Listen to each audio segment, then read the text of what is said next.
Welcome to Maths Magnetics. I am Baldev Raj and I have been teaching physics and mathematics from last 30 years.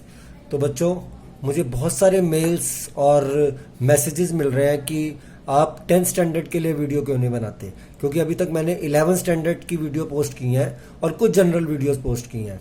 But अब मेरे subscribers और कुछ students के mails आ रहे हैं कि आप 10th के लिए भी वीडियो बनाइए.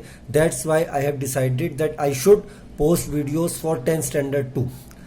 तो जो बच्चे पहली बार इस वीडियो को देख रहे हैं, वो मेरी एक जनरल वीडियो है जो मैंने सभी स्टूडेंट्स के लिए बनाई है, how to achieve 100% marks in exams. वो उसको ज़रूर देख लें, क्योंकि उससे आपको आइडिया हो जाएगा कि मैं किस अप्रोच से पढ़ाना चाहता हूँ. मेरी अप्रोच नॉर्मल ऐसी नहीं है कि मैं आपको एनसीईआरटी सॉल्व कराने लग जाऊंगा कि 3.1 सॉल्व कर रहा हूँ, 3.2 सॉल्व कर रहा हूँ, because according to my views it is not the best method to teach a student. क्योंकि स्टूडेंट को सिर्फ कंसेप्ट बताया जाता है, प्रैक्टिस उसको खुद करनी होती है. तो मैं आपको कंसेप्ट बता के यहाँ अपने ही 4-5 एग्जाम्पल करा दिया करूंगा और फिर आपको प्रैक्टिस करनी होगी. उसके लिए आप मेरी भी हेल्प ले सकते हैं. आप मेरे को कह सकते हैं कि आप वर्कशीट दे दीजिए, तो मैं आपको वर्कशीट पोस्ट कर दूंगा व्हाट्सएप पे. तो मेरा व्हाट्सएप नंबर आप लिख लीजिए, ये है 8860590940. प्लीज़ कॉल मत कीजिएगा इसके ऊपर, सिर्फ आप लिखिए कि yes I need worksheets for 10th standard. तो मैं आपको 10th स्टैंडर्ड की वर्कशीट पोस्ट कर दूंगा और उसके बाद आप उसे सॉल्व कीजिए. और फिर जो क्वेश्चन नहीं होते वो आप मुझे बता दीजिए व्हाट्सएप पे कि ये क्वेश्चन नहीं हो रहे हैं. वैसे तो मैं आपसे कहूंगा कि पहले आप एक बार कंसेप्ट को फिर से रिवाइज कीजिए. अगर कुछ क्वेश्चन नहीं होते हैं, 2-3 बार कंसेप्ट रिवाइज कीजिए, तो आप देखेंगे कि अब क्वेश्चन हो रहे हैं. इसलिए मैं कह रहा हूं कि आप मेरी वो वाली वीडियो देख लीजिए, उसमें मैंने क्लियर एक्सप्लेन किया है कि किस तरह की प्रॉब्लम आती है, क्या करना है और क्या नहीं करना है स्टूडेंट को अगर वो सक्सेस एक्वायर करना चाहता है. तो without wasting too much time, let us start our first chapter of 10th standard, linear equation in 2 variables.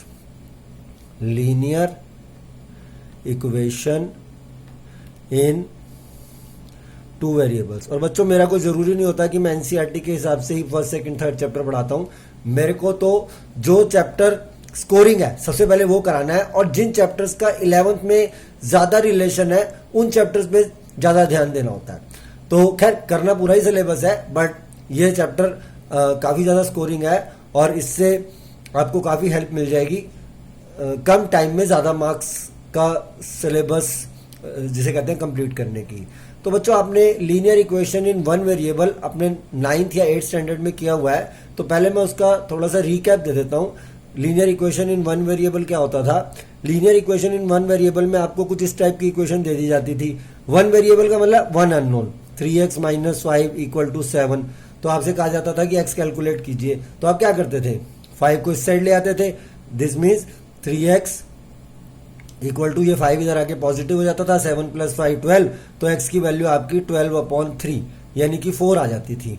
ये तो एक मैंने सिंपल सी लीनियर इक्वेशन इन 1 वेरिएबल लिखी है. थोड़ा इससे दूसरे स्टाइल में भी दिया होता था क्वेश्चन, जैसे 3x - 5 = 4x + 1. मान लीजिए ये दिया है, तो फिर आप क्या करते थे? x की टर्म्स को एक तरफ करते थे, बाकी टर्म्स को दूसरी तरफ कर देते थे.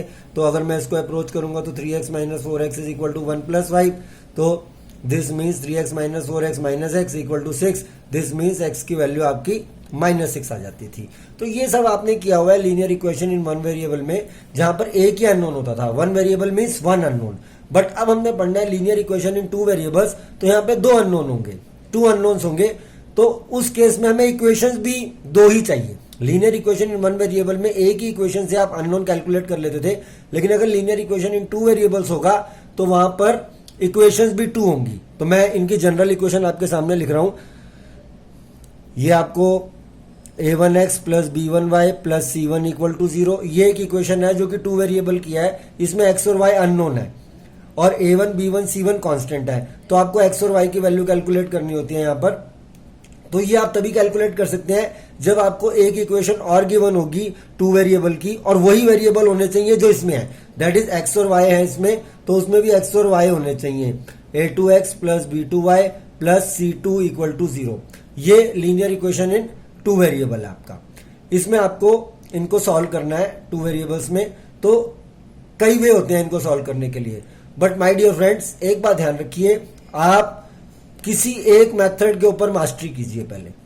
तो मैं आपको 3-4 मेथड बताऊंगा, लेकिन पहले मास्टरी एक पे ही की जाएगी, उसके बाद हम दूसरा मेथड लेंगे, क्योंकि ऐसा नहीं कि आप एक ही टाइम पे सारे मेथड्स एक साथ ही प्रैक्टिस करने लग जाओ। तो इसको सॉल्व करने के लिए जो सबसे पहला मेथड होता है, जो कि मैं अभी आपको थोड़ी देर में बताने वाला हूं, एलिमिनेटिंग, या इसे एलिमिनेशन कह देते हैं। तो एलिमिनेट किया जाता है उसमें एक्स या वाई को, और मतलब जब हम एलिमिनेशन प्रोसेस लगाते हैं तो हम दो इक्वेशन में से एक वेरिएबल को एलिमिनेट करते हैं, उसके बाद जो इक्वेशन बन जाती है वो आपकी इक्वेशन इन वन वेरिएबल बन जाती है।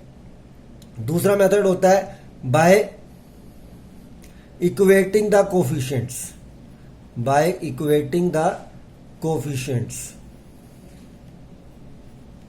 तीसरा मेथड होता है by cross multiplication, by cross multiplication. और एक मेथड और होता है जिसे हम कहते हैं by graph. So there are 4 ways by which we can solve the equations that contains 2 variables, means 2 unknown। तो जैसा कि मैं आपसे कह रहा हूं कि पहले एक के ऊपर मास्टरी कीजिए, तो इनमें से मैं एक आपका ये वाला मेथड चूज कर लेता हूं और हम इसके क्वेश्चन सब स्टार्ट कर देते हैं। पहले हम इसी मेथड से 20-25 क्वेश्चन सॉल्व करेंगे, तो जब आपकी यहां पर मास्टरी हो जाएगी उसके बाद हम दूसरा मेथड भी ले सकते हैं सॉल्व करने के लिए। और वैसे भी ग्राफ तो आपको करना ही पड़ेगा, बिकॉज रिस्ट्रिक्शन होती है कई बार क्वेश्चन के ऊपर कि आप इसे ग्राफिकली ही सॉल्व कीजिए। तो सबसे पहले हम कर रहे हैं बाय इक्वेटिंग द कोफिशिएंट्स। तो बच्चों मैंने क्वेश्चन लिख दिया है x - 4y = 13 and 3x + 2y = -3। तो हमें इस क्वेश्चन को सॉल्व करना है, और जैसा कि मैंने आपसे पहले कह दिया है कि हम कौन सा मेथड लेंगे, बाय इक्वेटिंग द कोफिशिएंट्स।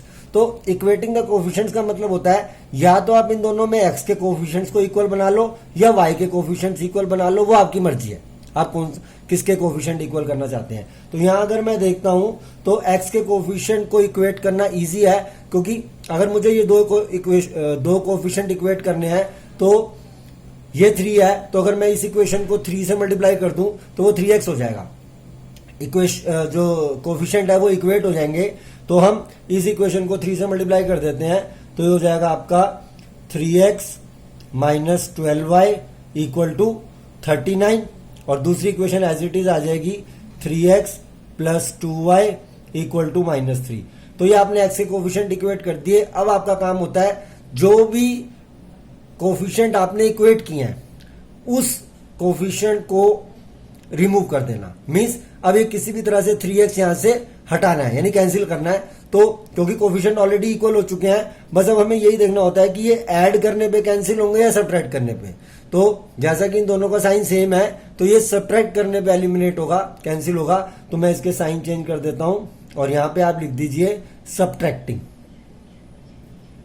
तो यहां पे हमने लिख दिया सब्ट्रैक्टिंग। तो जब आप सब्ट्रैक्ट करेंगे 3x से 3x कैंसिल हो जाएगा, और ये आपका हो जाएगा -14y और इक्वल टू ये हो जाएगा 42। दिस मीन्स y की वैल्यू आ जाएगी -3। अब देखिए जब हमने वो कोफिशिएंट एलिमिनेट किया x का, तो ये इक्वेशन 1 वेरिएबल में बन गई। दिस मीन्स कंसेप्ट वही है, हमने 2 वेरिएबल को 1 वेरिएबल में चेंज कर लिया। y की वैल्यू अब आप किसी भी इक्वेशन में पुट कर दीजिए। तो जैसे मान लीजिए हम उसमें पुट कर देते हैं, तो 3x या फर्स्ट वाली में कर देते हैं x - 4 × -3 = 13। तो x + 12 = 13, तो x की वैल्यू 1 आ गई। तो आपके दो आंसर आ गए, x का 1 आ गया और y का -3 आ गया। अब आप चेक भी कर सकते हैं कि आपका आंसर करेक्ट है या नहीं। उसके लिए क्या करना है, आपको ये दोनों वैल्यूज इन दोनों में से किसी भी इक्वेशन में पुट करनी है और देखना है कि वो उसको सेटिस्फाई करती है या नहीं करती। सेटिस्फाई का मतलब क्या है कि 13, जैसे राइट हैंड साइड में यहाँ 13 है, तो अगर आप फर्स्ट इक्वेशन में पुट करेंगे तो आपको देखना है कि 13 आता है या नहीं आता है। तो चेक कर लेते हैं, ये आपका हो जाएगा 1 - 4 × -3, तो ये आप जाएगा 1 + 12, यानी देखिए 13 आ गया। तो दिस मीन्स ये उसको सेटिस्फाई कर गया, दिस मीन्स ये आंसर करेक्ट है। अब देखिए जैसे मैंने देखा x के हमने कोफिशिएंट इक्वेट किए, ये कोई जरूरी नहीं होता कि हमें x के ही कोफिशिएंट इक्वेट करने हैं, आप चाहें तो y के भी इक्वेट कर सकते हैं, तब भी यही आंसर आएगा। तो इसी क्वेश्चन को हम y के कोफिशिएंट इक्वेट करके देख लेते हैं। तो x - 4y = 13, 3x + 2y = -3। तो अगर आपको y के कोफिशिएंट इक्वेट करने हैं तो इन दोनों को इक्वेट करना है। तो ध्यान से अभी इसमें आपको सोचना होता है कि किस तरह से हम क्वेश्चन को करें। जैसे आपको y इक्वेट करना है तो आप सेकंड वाली इक्वेशन को 2 से मल्टीप्लाई कर लीजिए। उससे क्या होगा, जब आप इसको 2 से मल्टीप्लाई कर लेंगे तो ये दोनों 4 बन जाएंगे, और जब ये दोनों 4 बन जाएंगे तो हम इसको ऐड या सब्ट्रैक्ट करके y को एलिमिनेट कर देंगे या y को रिमूव कर देंगे यहाँ से। तो इसके लिए हम यहाँ 2 से मल्टीप्लाई कर देते हैं और यहाँ 1 से ही करेंगे। तो फर्स्ट इक्वेशन तो एज इट इज ही रह जाएगी, x minus 4y equal to 13, और सेकेंड इक्वेशन हो जाएगी 6x plus 4y equal to -6। अब जैसा कि आपको पता है कि हमें क्या करना है, इसको ऐड करना है, यहां सब्ट्रैक्ट नहीं करना, क्योंकि अगर आप सब्ट्रैक्ट करेंगे तो 4y कैंसिल नहीं होगा, साइन चेंज होने की वजह से वो ऐड हो जाएगा। तो हम इसको एडिंग से कैंसिल करेंगे, तो यहां लिख देंगे एडिंग। तो ये आपका हो जाएगा 6x प्लस x 7x और 13 माइनस 6 7। तो देखिए x की वैल्यू 1 आ गई, पहले भी यही आ रहा था क्योंकि x क्या हो जाएगा 7/7। अब फिर से आप x पुट कर दीजिए किसी भी इक्वेशन में तो आपका y की वैल्यू आ जाएगी। तो ये वाला मेथड है, इसे कहते हैं बाय इक्वेटिंग द कोफिशिएंट्स। अब पहले आप इस मेथड के ऊपर मास्टरी कीजिए एज कंपेयर टू आप दूसरे मेथड पे चले जाएं, उससे कुछ भी आपका परफेक्ट नहीं होगा। पहले जैसे फॉर एग्जांपल अगर आपने कभी क्रिकेट खेला हो, अगर आप एक शॉट सीखते हैं तो पहले उसकी प्रैक्टिस करते हैं काफी, उसको 40-50 बार प्रैक्टिस किया जाता है, जब आपको वो शॉट आ जाता है तो वो दूसरे शॉट पे चले जाते हैं। तो सेम लाइव पे देखिए कंसेप्ट एक जैसे ही होते हैं। अब मैं इसके 2-3 क्वेश्चन आपको और कराता हूं और फिर थोड़े हार्ड वाले कराते हैं। ये तो देखिए मैंने सबसे सिंपल क्वेश्चन लिखा था, तो अभी मैं दूसरा क्वेश्चन लिखने जा रहा हूं। तो बच्चों मैंने एक क्वेश्चन और लिख दिया है। अब इसमें भी आपकी मर्जी है कि आप x के कोफिशिएंट इक्वेट करना चाहते हैं या y के। अगर आप x के करते हैं तो इजी है करना, क्योंकि उस केस में मुझे सिर्फ ऊपर वाली इक्वेशन को 6 बना देना है।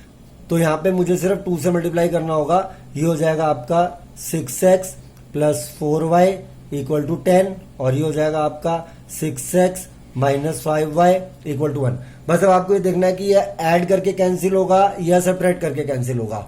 तो दोनों का सेम साइन है, तो आप इसको ऐसे भी ध्यान रख सकते हैं कि अगर दोनों का सेम साइन होगा तो सब्ट्रैक्ट करना है और अपोजिट साइन होगा तो ऐड करना है। देखिए जैसे मैं आपको यहाँ दिखाता हूँ, जो हमने क्वेश्चन इससे पहले वाला किया है, यहाँ पे जब हमने y के कोफिशिएंट देखे थे तो वो अपोजिट साइन के थे, तो इसलिए हमें वहां ऐड करना पड़ा था, और यहाँ पे जब हम x देख रहे थे तो सिमिलर साइन के थे, इसीलिए हमें माइनस करना पड़ा था।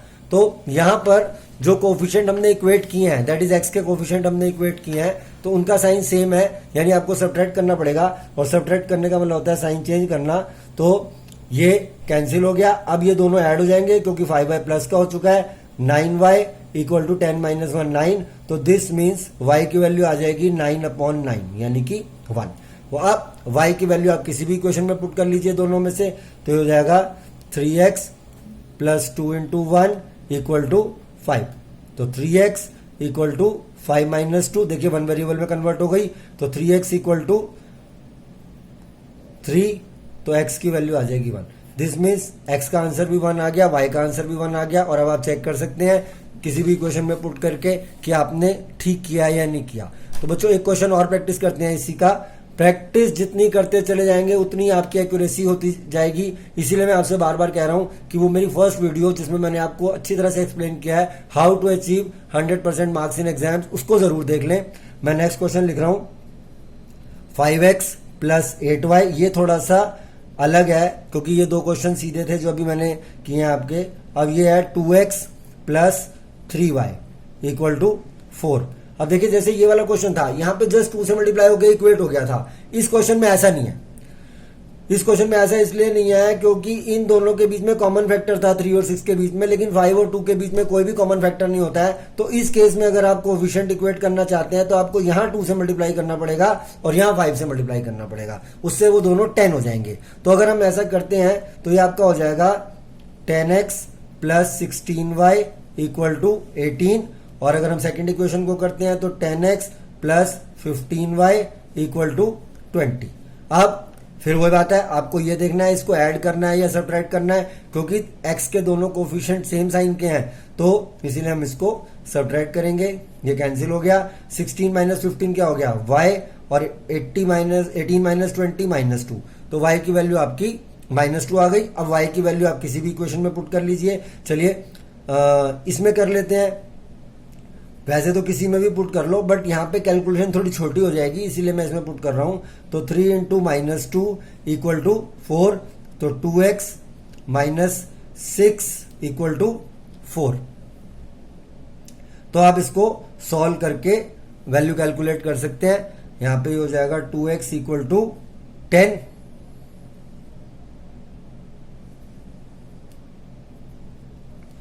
तो यहां से आप x की वैल्यू कैलकुलेट कर सकते हैं। तो x की वैल्यू आ जाएगी आपकी 5, और अब आप चाहें तो उसमें चेक कर सकते हैं कि आपका आंसर ठीक आ रहा है या नहीं आ रहा। ठीक है, तो अब हम थोड़ा सा और अच्छे लेवल के क्वेश्चन करते हैं। तो बच्चों मैंने एक और क्वेश्चन लिख दिया है आपके सामने। ये क्वेश्चन थोड़ा सा और ज्यादा कॉम्प्लिकेटेड हो रहा है, क्योंकि यही पढ़ने का वे है, पहले 2-3 इजी और धीरे धीरे लेवल को बढ़ाया जाए। और इसीलिए पहले मैं आपको एक ही मेथड सिखा रहा हूं कि सारे क्वेश्चन आप एक ही मेथड से कीजिए। किससे? By equating the coefficients. अब देखो ये क्वेश्चन क्या है, यहाँ पे 1/x-1 नीचे आ गया, 1 इस तरह से हो गया, मतलब ये जनरल इक्वेशन नहीं दे रखी जैसे अब तक की दे रखी थी। तो हम इसको जनरल बना लेते हैं। कैसे बनाएंगे? इधर देखो बच्चों, ये 1/x-1 है, इस तरह से 1/y-2 है। तो हम इसमें 1/x-1 को u ले लेते हैं और 1/y-2 को v ले लेते हैं। उससे ये क्वेश्चन आपका ऐसा बन जाएगा। ध्यान दो बच्चों, ये जो 5/x-1 है, ध्यान से देखो, इधर मैं इसको ऐसे लिख सकता हूं 5 इंटू 1/x-1। अब मैं 1/x-1 को u एज्यूम कर चुका हूं, तो ये आपका हो जाएगा 5u। सिमिलरली 1/y-2 क्या है? v इक्वल टू 2, और यहां पे 1/x-1 क्या है? u, और 1/y-2 क्या है? v equal to 1। तो देखिए ये दो इक्वेशन बन जाएंगी आपकी। अब ये नॉर्मल उसी तरह का क्वेश्चन बन गया जिस तरह के क्वेश्चन हमने पहले किए हैं अभी। अब आपको क्या करना है? कोफिशिएंट इक्वेट करना है। अब ये आपके ऊपर है, क्योंकि देखो एक बात ध्यान रखना, हमें फाइनली x और y की वैल्यू निकालनी है, u और v की नहीं निकालनी, क्योंकि क्वेश्चन x और y में गिवन था। लेकिन इसको सॉल्व करके पहले u और v कैलकुलेट होगा, वहां से हम फिर x और y कैलकुलेट करेंगे, दोबारा u और v की वैल्यू यहां पुट कर देंगे। लेकिन अभी पहले हम सोचते हैं कि u और v कैसे कैलकुलेट किया जाए। तो उसके लिए आपको पता ही है कि कोफिशिएंट इक्वेट करने हैं। तो किसके कोफिशिएंट इक्वेट करने हैं? अब ये आपने देखना है। मैं तो यहां आपको सजेस्ट करूंगा कि आप v के कोफिशिएंट इक्वेट कीजिए, क्योंकि वो इजीली इक्वेट हो गए। सिर्फ आपको फर्स्ट इक्वेशन को 3 से मल्टीप्लाई करना है, सेकंड इक्वेशन में ऑलरेडी वो -3 है, ऐड करने पे कैंसिलेशन हो जाएगा और क्वेश्चन सॉल्व हो जाएगा। क्योंकि अगर आप u के इक्वेट करते तो यहां आप 6 से मल्टीप्लाई करते, यहां 5 से मल्टीप्लाई करते। ये भी एक बहुत इंपॉर्टेंट डिसीजन होता है एग्जामिनेशन टाइम पे कि आप कौन सा कोफिशिएंट इक्वेट करेंगे जिससे क्वेश्चन इजीली हो जाए। तो ये हो जाएगा 5u plus 3v equal to 2, और ये हो जाएगा 6u minus 3v equal to 1। अब देखो बच्चों, इसमें आपको क्या करना होगा, ये सॉरी यहाँ 3 2 6 आएगा। तो अब आपको ऐड करना है, और जब आप इसको ऐड करेंगे तो ये आपका कैंसिल हो जाएगा। ठीक है बच्चों, तो अब आपके पास क्या आ जाएगा? ये हो जाएगा 3 5 15, 3u 6, सॉरी स्टूडेंट्स, ये 3 5 15 आना था, तो ये हो जाएगा 3 5 15। अब हम इसको ऐड कर देंगे, तो ये हो जाएगा 15 plus 6 21u equal to 6 plus 1 7। तो u की वैल्यू आ जाएगी 7/21, यानी u की वैल्यू आ जाएगी 1/3। वो कभी कभी बच्चों ऐसा हो जाता है कि वो थोड़ा टेढ़ा करके लिखने की आदत होती है, तो सीधा करके लिखने में उसके ऊपर ही फोकस होता है, तो कैलकुलेशन में थोड़ी बहुत एरर हो जाती है। खैर कोई बात नहीं, आप कोशिश कीजिए कि आप गलती ना करें, क्योंकि एग्जाम आपको देना है। तो 21u इक्वल टू 7, तो u की वैल्यू आ गई 1/3। अब हम u की वैल्यू किसी भी इक्वेशन में पुट कर देते हैं। तो मेरे हिसाब से आप इसमें कर दीजिए, क्योंकि इसमें इजी हो जाएगा आपके लिए। ये u की वैल्यू यहाँ पे इजीली सॉल्व हो जाएगी as compare to first equation के। तो हो जाएगा 6 इंटू u के प्लेस पे आपका आ जाएगा 1/3 माइनस 3v इक्वल टू 1। अब देखिए ये कैंसिल हो गया आपका, तो ये हो जाएगा -3v इक्वल टू 1 माइनस 2, तो -3v इक्वल टू -1, तो v की वैल्यू आ जाएगी आपकी 1/3। तो बच्चों अब हमें क्या करना है? अब हमें x और y की वैल्यू कैलकुलेट करनी है। तो ये जो आपने u और v कैलकुलेट किया है, इसको यहाँ पुट कर दीजिए जहां पे आपने लेट किया है। तो 1/x-1 इक्वल टू 1/3, तो हम क्रॉस मल्टीप्लाई करेंगे, तो x-1 इक्वल टू 3, तो x की वैल्यू आ जाएगी 4। इसी तरह से 1/y-2 इक्वल टू 1/3, इसे क्रॉस मल्टीप्लाई करेंगे तो y-2 इक्वल टू 3, तो y की वैल्यू आ जाएगी 5। अब हम नेक्स्ट क्वेश्चन करते हैं। तो देखो बच्चों, एक क्वेश्चन मैंने आपके सामने लिख दिया है और बड़ा ही टिपिकल सा क्वेश्चन है। ऐसा क्वेश्चन एनसीईआरटी में नहीं है, बट एग्जाम्स में पूछे जाते हैं ऐसे क्वेश्चन। अब अगर आप इसके कोफिशिएंट इक्वेट करने की सोचेंगे तो आपको इस इक्वेशन को 29 से मल्टीप्लाई करना है, इसको 31 से मल्टीप्लाई करना है, जो कि बहुत ही बड़ा क्वेश्चन हो जाएगा। लेकिन एक बात जो मैं आपको समझाना चाहता हूं, आप उसकी तरफ ध्यान दीजिए। कोई भी ऐसा क्वेश्चन जिसमें ये x और y के कोफिशिएंट इंटरचेंज हो रहे होते हैं, जैसे इधर x का कोफिशिएंट 31 है, वही y का कोफिशिएंट है सेकंड इक्वेशन में, और फर्स्ट इक्वेशन में जो y का कोफिशिएंट है वही x का कोफिशिएंट है सेकंड इक्वेशन में। ऐसे क्वेश्चंस को एक अलग ट्रिक से किया जाता है। एक्चुअली ये क्वेश्चन ना स्पेशली डिजाइंड होते हैं कि अगर इनको उस ट्रिक से करेंगे तभी ये इजीली होंगे, एज कंपेयर्ड कि तुम इसमें नॉर्मल मेथड लगाने लग जाओगे। वो ट्रिक क्या होती है कि इनको ऐड किया जाता है। ऐड करने से क्या होता है, ये छोटा बन जाएगा क्वेश्चन, क्योंकि एक पर्टिकुलर मल्टीपल आ जाता है, वो मतलब डिवाइड हो जाती है इक्वेशन। देखो, अगर मैं इन दो इक्वेशन को ऐड करता हूं तो आपके सामने क्या आएगा, ये आ जाएगा 60x, ये आ जाएगा 60y, और ध्यान से देखो ये आ जाएगा 60। अब ये पूरी इक्वेशन 60 के मल्टीपल में आ गई, तो आप क्या करेंगे, इसको 60 से डिवाइड कर देंगे। तो वहां लिख दीजिएगा डिवाइडिंग द इक्वेशन बाय 60। तो डिवाइडिंग, थोड़ी मेरी हैंडराइटिंग ऐसी है, द इक्वेशन, बट मैं उसे इंप्रूव करने की कोशिश कर रहा हूं। तो डिवाइडिंग द इक्वेशन बाय 60। अब आप इसको 60 से डिवाइड करेंगे तो यहाँ x आ जाएगा, यहाँ 60 से डिवाइड करेंगे तो y आ जाएगा, और यहाँ 1 आ जाएगा। अब जैसा आपने इन दोनों इक्वेशन को ऐड किया है, ऐसे ही आप इन दोनों इक्वेशन को सब्ट्रैक्ट कर लीजिए। तो देखिए, दोबारा से इक्वेशन लिख रहा हूं मैं, 31x plus 29y equal to 33, और ये आपका हो जाएगा 29x plus 31y equal to 27। अब हम इसको सब्ट्रैक्ट करते हैं तो ये हो जाएगा 2x minus 2y equal to 6। तो x, अब मैं इसको 2 से डिवाइड करूंगा तो देखो दो छोटी छोटी इक्वेशन बन गई। ये क्वेश्चन कुछ इसी तरह से डिजाइंड होते हैं कि यहां तो आपको दिखने में बहुत बड़ी बड़ी टर्म्स दिखाई देंगी, लेकिन जब आप उनको इस टेक्निक से या इस प्रोसीजर से सॉल्व करेंगे तो आपका सिंपल क्वेश्चन बन जाएगा। तो अब मैं इन दो इक्वेशन को सॉल्व करूंगा, इसको और इसको। तो हम इसको नंबर A दे देते हैं, इसको नंबर B दे देते हैं। अब हम इनको ऊपर नीचे लिख देते हैं। तो बड़ा ही सिंपल बन गया है क्वेश्चन। यही इस क्वेश्चन की ब्यूटी होती है, और बहुत कम स्टूडेंट इस क्वेश्चन को अटेम्प्ट कर पाते हैं। जिन्होंने पहले प्रैक्टिस नहीं की होती वो नहीं कर पाते इसको। इसलिए आपको अगर जेन्युइनली आप 100% से 100% मार्क्स लेना चाहते हैं तो आपको एनसीईआरटी के बाहर भी जाना पड़ेगा। और ये नहीं कि एनसीईआरटी मैंने आपको पढ़ाई, आपने सॉल्यूशन देख के कर ली तो उसको सॉल्व करना नहीं कहा जाता। सॉल्व करना उसी को कहा जाता है कि कंसेप्ट समझ लिया, अब आप क्वेश्चन कीजिए। अब मैंने आपको, जैसे आज मैं ये वाला मेथड पूरा करा दिया आपको, अब आप इसके क्वेश्चन प्रैक्टिस कीजिए, क्योंकि बड़ी जल्दी कल मैं दूसरी वीडियो लेके आने वाला हूं जिसमें मैं आपको इन्हीं क्वेश्चंस को दूसरे मेथड से सॉल्व कराऊंगा, मे बी क्रॉस मल्टीप्लीकेशन से। फिर उसकी प्रैक्टिस कर लेंगे, फिर उसके बाद ग्राफ से, और फिर इस चैप्टर में थोड़ी सी एप्लीकेशन बेस्ड प्रॉब्लम होती है जो हमें करनी होती है। चैप्टर ओवर हो जाता है। तो कुछ नहीं है, 10th का मैथ्स बहुत आसान है, 100 मार्क्स लेने बिल्कुल भी मुश्किल नहीं है। आप थोड़ा सा एक्यूरेसी लेके आइए, और एक्यूरेसी लाने का तरीका होता है आप प्रैक्टिस करते रहिए। और अगर आप इसी तरह से वीडियोस को पूरा देखेंगे, क्योंकि कहाँ पे कंसेप्ट बता दिया जाता है कुछ किसी को भी नहीं पता होता। कई बार स्टूडेंट कहते हैं अच्छा ये मेथड तो हमें आता है, ये तो वही करा रहे हैं, की चीजें बता रहे हैं, वो वीडियो को स्किप करना स्टार्ट कर देते हैं, और कोई बहुत इंपॉर्टेंट बात कब निकल जाती है मुझे हमें भी नहीं पता होता, और वो मिस हो जाती है। फिर जितनी वीडियो देखी उसका भी कोई बेनिफिट नहीं होगा आपको। तो अब मैंने ए इक्वेशन लिख ली, अब मैं इसके नीचे बी इक्वेशन लिख रहा हूं, और ये देखिए आपको ऑलरेडी इसमें x के कोफिशिएंट भी इक्वल है, y के भी इक्वल है। आपको बस ये देखना है कि आपको ऐड करना चाहते हैं, सब्ट्रैक्ट करना चाहते हैं। अगर आप ऐड करेंगे तो y कैंसिल होगा, अगर आप सब्ट्रैक्ट करेंगे तो x कैंसिल होगा। तो मान लीजिए मैंने इनको ऐड कर दिया, तो हम यहाँ लिख देंगे एडिंग। अच्छा, जैसे आपने यहाँ 2 से डिवाइड किया तो लिखना पड़ेगा आपको डिवाइडिंग बाय 2।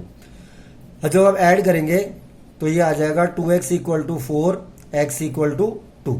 ये x की वैल्यू आ गई। अब x की वैल्यू किसी भी इक्वेशन में पुट कर दीजिए ऊपर। मान लीजिए इसमें कर देते हैं a वाली में, तो हो जाएगा आपका x के प्लेस पे 2 प्लस y इक्वल टू 1, तो y की वैल्यू आ जाएगी -1। तो इस तरह से आपने ये इक्वेशन सॉल्व कर ली। देखो कितना अजीब सा क्वेश्चन लग रहा था, लेकिन हमने ट्रिक अप्लाई की उससे वो एकदम छोटा हो गया। ये इसे आप ट्रिक भी कह सकते हैं, या ये इसका मेथड है कि जब इस तरह से क्वेश्चन दिया होता है तो अगर आप उसको इस तरह से ट्राई करेंगे, हाँ अगर ऐड करने पे कुछ कॉमन ना निकलता, फिर इसका मतलब यह है कि आप उसे नॉर्मल वे से सॉल्व कीजिए, वो ज़्यादा अच्छा रहेगा एज कम्पेयर टू इस वे में जाने से। अब मैं एक और क्वेश्चन लिखता हूं।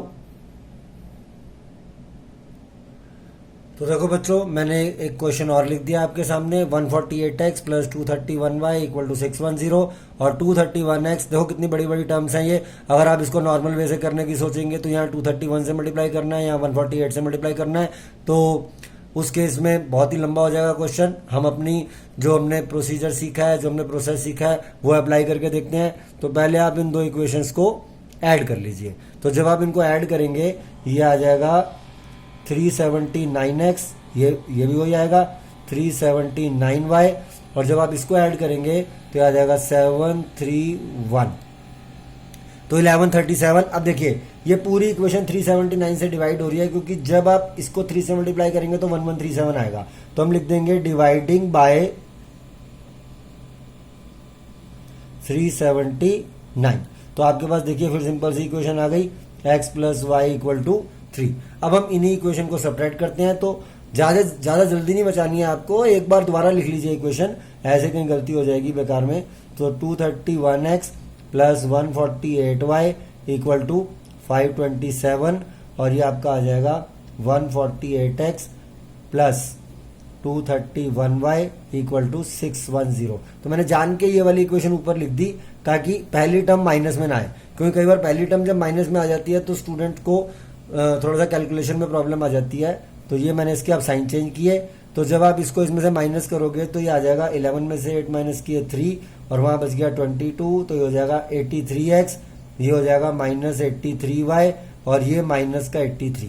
अब देखो पूरी इक्वेशन 83 से डिवाइड हो रही है, तो इसका मतलब आ गया x minus y equal to -1। फिर से हम इन दो इक्वेशन को नंबर दे देते हैं, a और b, और ये हो जाएगा आपका x plus y equal to 3, और ये आ जाएगा x minus y equal to. अब देखो फिर नॉर्मल इक्वेशन बन गई। अब इसको सॉल्व करके मैं दिखा देता हूं। तो ये हो जाएगा, ऐड कर दो सीधा, तो 2x इक्वल टू 3 माइनस 1 2, तो x की वैल्यू आपकी आ जाएगी 1, और अब आप x की वैल्यू किसी भी इक्वेशन में पुट कर दीजिए, y आ जाएगा। ऐसा हम बहुत बार कर चुके हैं। तो अगर आप x की वैल्यू 1 पुट कर देते हैं तो y की वैल्यू आ जाएगी आपकी 2। देखिए यहाँ 1 पुट कर दीजिए तो 2 आ जाएगी। तो इस तरह से कोई प्रॉब्लम नहीं होती। ये एक बिल्कुल जिसे कहते हैं कि हिडन क्वेश्चन होता है, जो कि हर बुक में अवेलेबल भी नहीं है, ठीक है जी, लेकिन है बहुत अच्छा क्वेश्चन, 1-2 बार बोर्ड में पूछा जा चुका है। अब मैं एक तरह का क्वेश्चन और लिखने जा रहा हूं, अब उसको सॉल्व करते हैं। तो देखो बच्चों, एक क्वेश्चन मैंने आपके सामने और लिख दिया है। इसके जैसा एक क्वेश्चन भी अभी थोड़ी देर पहले हमने किया है, बट ये उससे थोड़ा और हटके है, और इसको बड़ा केयरफुली करना है। देखिए अभी इसमें आपको किस तरह की प्रॉब्लम्स आएंगी इस क्वेश्चन के अंदर। आपको इतना तो पता है कि हमने 1/x माइनस वाई को u लेना है और 1/x प्लस वाई को v लेना है। तो इतना तो हम लिख ही देते हैं कि let 1/x minus y equal to u and 1/x plus y equal to v। उसके बाद ये क्वेश्चन किस तरह से कन्वर्ट होने वाला है, देखिए यहाँ पे 1/x माइनस वाई की जगह जब आप u लिख देंगे तो हो जाएगा 15u plus 22v equal to 5, और ये हो जाएगा 40u plus 55v equal to 13। यहां पर अब इस क्वेश्चन में थोड़ी सी प्रॉब्लम शुरू होती है कि हम कोफिशिएंट इक्वेट कैसे करें। अच्छा, ये उस टाइप का भी नहीं है कि जिसमें इस तरह के कोफिशिएंट इंटरचेंज हो रहे थे और आपने उसको ऐड और सब्ट्रैक्ट करके दो सिंपल इक्वेशंस बना ली थी। यहां पर अगर आप कोफिशिएंट इक्वेट करने की नॉर्मल वे में सोचेंगे तो आप सोचेंगे अच्छा यहाँ पर हमें 40 से मल्टीप्लाई करना है, यहाँ पे 15 से मल्टीप्लाई करना है, या आप ऐसे सोचेंगे कि यहाँ 55 से मल्टीप्लाई करना है, यहाँ 22 से मल्टीप्लाई करना है, बट ऐसा कुछ भी नहीं करना है। ऐसी सिचुएशन तभी आती है हमारे पास जब इन दोनों में कुछ कॉमन ना हो। लेकिन अगर इन दोनों में कुछ कॉमन फैक्टर्स हैं तो हम इनका एलसीएम निकाल के देख लेते हैं। अगर मान लो आप v के कोएफिशिएंट इक्वेट करना चाहते हो तो आप इसका एलसीएम निकाल के देख लीजिए, जो एलसीएम आएगा तुम्हें वो वाली वैल्यू लानी है। तो मैं आपके सामने 22 और 55 का एक बार एलसीएम कैलकुलेट कर लेता हूं, उससे आपके कंसेप्ट ज्यादा क्लियर होंगे। तो जब हम इसको 11 से करेंगे 2 5, और जब हम यहाँ पर 2 से करेंगे 1 5, और यहाँ 5 से करेंगे तो देखिए इसका जो एलसीएम आ रहा है ये 110 आ रहा है। यानी आपको ना तो यहाँ 55 से मल्टीप्लाई करना है, यहाँ 22 से मल्टीप्लाई करना है, आपको ये वाली टर्म 110 बनानी है और ये वाली भी 110 बनानी है, और वो बन जाएगी।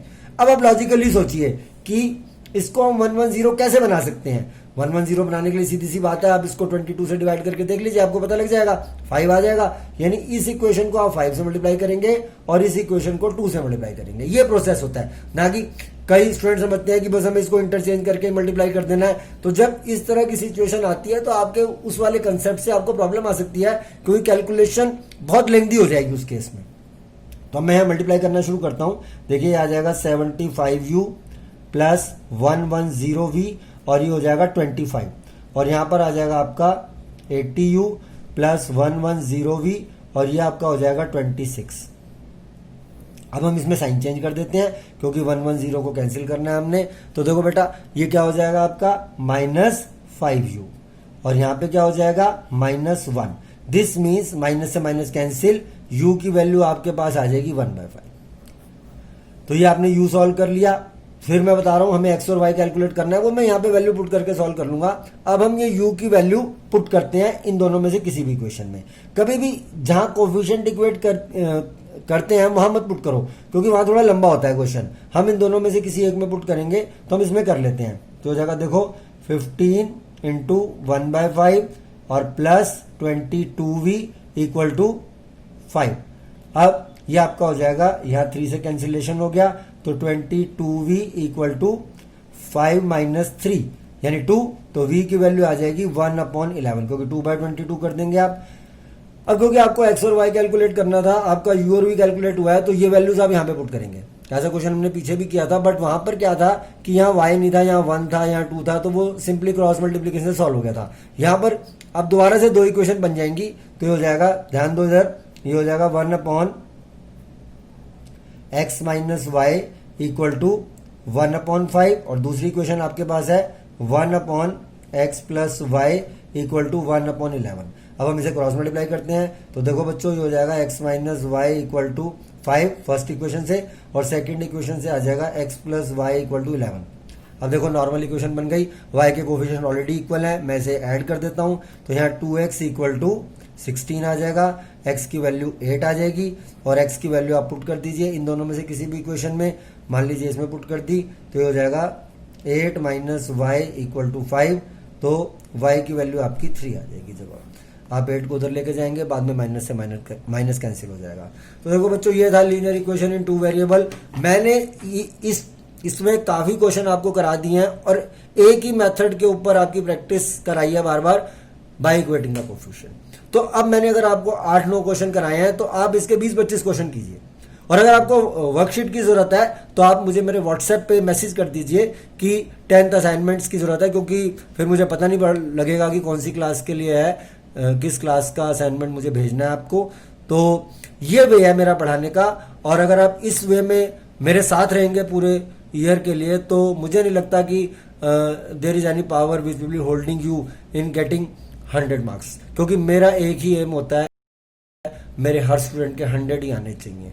और इसीलिए मैंने यूट्यूब पे अपना ये चैनल बनाया, क्योंकि नॉर्मल केसेस में हम 70-80 स्टूडेंट ही पढ़ाते हैं, बट यहाँ मैं अपने व्यूज, अपनी नॉलेज, अपना एक्सपीरियंस लाखों स्टूडेंट के साथ शेयर कर सकता हूँ। तो अगर आपको ये मेरा पढ़ाने का वे पसंद आया हो, तो मैं ये नहीं कहूँगा कि आप मेरे चैनल को सब्सक्राइब कर दीजिए, वो आपकी इच्छा होगी। सिर्फ सब्सक्राइब करने से यही होता है कि जब भी मैं वीडियो डालूंगा, आपको उसी समय नोटिफिकेशन मिल जाएगी, और आप उसी समय उस कंसेप्ट को समझ के उसकी प्रैक्टिस स्टार्ट कर देंगे। हाँ, ये है कि जितना आप मेरे इस वीडियो को शेयर करेंगे, तो मुझे बहुत खुशी मिलेगी, क्योंकि मैं YouTube पे सिर्फ अपनी नॉलेज को फ्री में देने के लिए ही आया हूँ। और जिस तरह से मेरे सब्सक्राइबर बढ़ रहे हैं, मेरी वीडियो पे व्यूज आ रहे हैं बिल्कुल इस नए चैनल पे, उससे मुझे बहुत एनकरेजमेंट मिली है, और मैंने सोच लिया है कि अब धीरे धीरे मैं इसमें नीट फिजिक्स के ऊपर भी वीडियो डालनी शुरू करूंगा। तो अगर आपके कोई जानकार नीट की तैयारी कर रहे हैं, तो उसके लिए भी अब इस पे वीडियो आने शुरू होने वाली है। तो ओके स्टूडेंट्स, बाय बाय।